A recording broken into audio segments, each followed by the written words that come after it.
मिंटू जी गलबात का सिलसिला शुरू करते जाइए। होम मिनिस्टर अमित शाह का बयान है, मोदी सरकार 2047 तक भारत नूं नशा मुक्त बना देगी। ਮੈਨੂੰ ਲੱਗਦਾ ਕੈਪਟਨ ਅਮਰਿੰਦਰ ਸਿੰਘ ਨੇ ਸਲਾਹ ਦਿੱਤੀ ਹੈ ਕਿ ਵੇਖਿਓ ਕਿਤੇ ਮੇਰੇ ਵਾਂਗੂ ਛੋਟਾ ਟਾਈਮ ਨਾ ਦੇ ਦੇਣਾ। ਮੈਂ ਫਸ ਗਿਆ ਸੀ ਕਸੂਤਾ, ਗੁਟਕਾ ਸਾਹਿਬ ਹੱਥ 'ਚ ਲੈ ਕੇ ਮੈਂ 4 ਹਫ਼ਤੇ ਕਹਿ ਬੈਠਾ ਸਾਂ ਤੇ ਰਗੜਿਆ ਗਿਆ ਸੀਗਾ।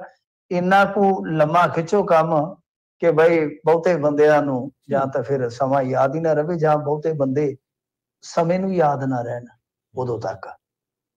ਤਾਂ ਆ ਮੈਨੂੰ ਤੇ ਲੱਗਦਾ ਫਾਰਮੂਲਾ ਅਮਰਿੰਦਰ ਸਿੰਘ ਜੀ ਨੇ ਸੁਝਾ ਦਿੱਤਾ ਇਹਨਾਂ ਨੂੰ ਤੇ ਇਹਨਾਂ ਨੇ ਕਹਿ ਦਿੱਤਾ ਕਿ 2047 ਤੱਕ ਭਾਰਤ ਨੂੰ ਨਸ਼ਾ ਮੁਕਤ ਬਣਾ ਦੇਵਾਂਗੇ। ਦੇਖੋ ਪਹਿਲੀ ਗੱਲ ਤੇ ਇਹ ਹੈ ਰਾਜ ਕਰਨਵੀਰ ਸਿੰਘ ਜੀ ਕਿ ਕੀ ਸ਼ਰਾਬ ਵੀ ਬੰਦ ਹੋ ਜਾਊਗੀ ਪੂਰੇ ਇੰਡੀਆ 'ਚੋਂ ਜੀ? ਕੀ ਨਸ਼ਾ ਮੁਕਤੀ ਇਸ ਦੌਰ ਦੇ ਵਿੱਚ ਇਹ ਜਿਹੜਾ ਸ਼ਬਦ ਹੈ ਨਸ਼ਾ ਮੁਕਤੀ ਕੀ ਸਾਰਥਕ ਹੈ? ਪਹਿਲੀ ਗੱਲ ਤਾਂ ਸਾਨੂੰ ਇਹ ਸੋਚਣਾ ਚਾਹੀਦਾ। ਕਿਤੇ ਤੁਸੀਂ ਦੇਖ ਲਓ ਕਿ 2 ਸਟੇਟਾਂ ਇਸ ਵੇਲੇ ਆਪਣੇ ਸਾਹਮਣੇ ਨੇ ਜਿੱਥੇ ਪੂਰਨ ਤੌਰ ਤੇ ਸ਼ਰਾਬਬੰਦੀ ਹੈ, ਬਿਹਾਰ ਅਤੇ ਗੁਜਰਾਤ ਜੀ।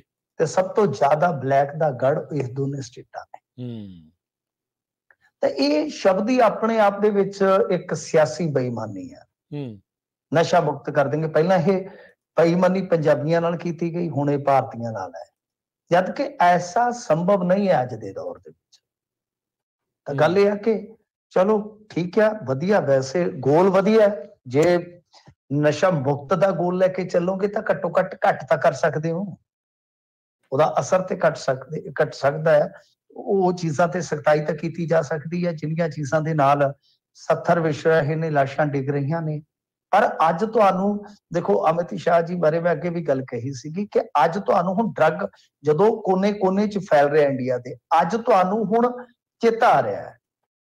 ਪਰ ਇਹ ਪੰਜਾਬ ਜਿਹੜਾ ਹੈ ਉਹ ਪਿਛਲੇ 2 ਦਹਾਕਿਆਂ ਤੋਂ ਪਹਿਲਾਂ ਮੈਡੀਕਲ ਨਸ਼ੇ ਕਰਕੇ, ਫਿਰ ਸਿੰਥੈਟਿਕ ਡਰੱਗ ਕਰਕੇ ਇਹ ਚੀਕਦਾ ਰਿਹਾ, ਕੂਕਦਾ ਰਿਹਾ, ਪੁਕਾਰਦਾ ਰਿਹਾ। ਤੁਹਾਡੇ ਚੋਂ ਕਿਸੇ ਨੇ ਗੱਲ ਨਹੀਂ ਸੁਣੀ। ਤੁਹਾਂ ਆਖਿਆ ਮਰਨ ਦਿਓ ਇਹਨਾਂ ਨੂੰ, ਵਧੀਆ ਆਰੇ ਲੱਗੇ ਨੇ, ਉਹ ਵਿਹਲੇ ਹੋਣਗੇ ਤੇ ਲੜਨਗੇ ਸਾਡੇ ਨਾਲ ਜੀ, ਤੇ ਚੰਗਾ ਮਰੀ ਜਾਂਦੇ, ਠੀਕ ਆ।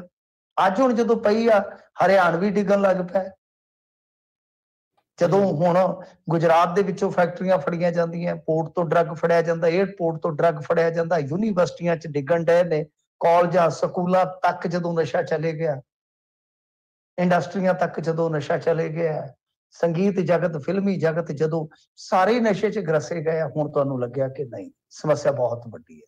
ਪਰ ਜੇ ਉਹ ਪੰਜਾਬ ਦੇ ਆਖੇ ਉਦੋਂ ਹੀ ਲੱਗ ਜਾਂਦੇ। ਇੱਕ ਦਹਾਕਾ ਤਾਂ ਹੋ ਗਿਆ ਨਾ ਸਿੰਥੈਟਿਕ ਡਰੱਗ ਕਰਕੇ ਮਰਦਿਆਂ ਨੂੰ।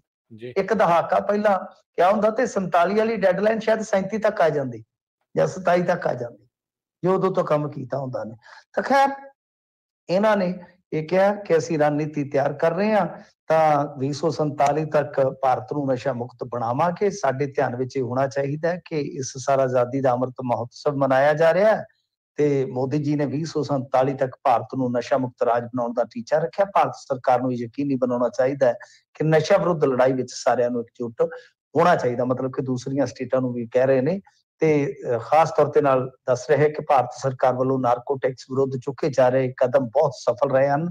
ਦੇਸ਼ ਦੀ ਸਰਹੱਦ ਤੇ ਨਾਰਕੋ ਟੈਰਰ ਦੇ ਨਾਂ ਤੇ ਨਸ਼ੀਲੇ ਪਦਾਰਥਾਂ ਦੀ ਖੇਪ ਭੇਜੀ ਜਾ ਰਹੀ ਹੈ। ਬਹੁਤ ਸਾਰੇ ਦੇਸ਼ ਅਜਿਹੇ ਹਨ ਜੋ ਨਸ਼ਿਆਂ ਵਿਰੁੱਧ ਲੜਾਈ ਵਿੱਚ ਹਾਰ ਰਹੇ ਹਨ, ਪਰ ਸਾਡੀ ਲੜਾਈ ਜਿਹੜੀ ਹੈ ਉਹ ਜਾਰੀ ਹੈ।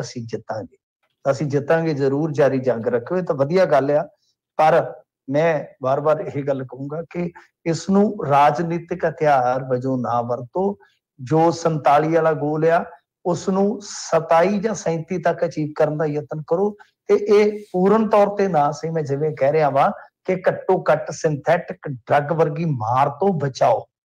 ਇੱਥੇ ਤਾਂ ਹੁਣ ਹੋਰ ਬੜੇ ਮਿਆਉ ਤੇ ਫਲਾਣਾ ਤੇ ਉਹ ਜਿਹੜੇ ਐਲੀਟ ਕਲਾਸ ਹੈ ਉਹਦੇ ਨਸ਼ੇ ਤੇ ਇਹ ਸਿੰਥੈਟਿਕ ਡਰੱਗ ਤੋਂ ਵੀ ਗਾਂਹ ਚਲੇ ਗਏ। ਜਿਵੇਂ ਤੁਹਾਡੇ ਇੱਥੇ ਪਾਗਲ ਨਹੀਂ ਹੋਏ ਫਿਰਦੇ, ਉਹ ਪੀ ਲੈਂਦੇ ਨੇ, ਉਹ ਕੀ ਉਹਨੂੰ ਬੋਲਦੇ, ਫੈਂਟਾਨਲ। ਹਾਂਜੀ ਜੀ, ਇਹ ਐਸਾ ਹੀ ਹੁੰਦਾ ਨਾ ਕੁਛ ਨਸ਼ਾ। ਪਿੱਛੇ ਜੇ ਮੈਂ ਦੇਖ ਰਿਹਾ ਸੀਗਾ ਬਾਈਡਨ ਸਾਹਿਬ ਨੇ ਭਾਰਤ ਤੋਂ ਸਹਿਯੋਗ ਮੰਗਿਆ, ਭਾਰਤ ਖੁਦ ਸਹਿਯੋਗ ਮੰਗ ਰਿਹਾ।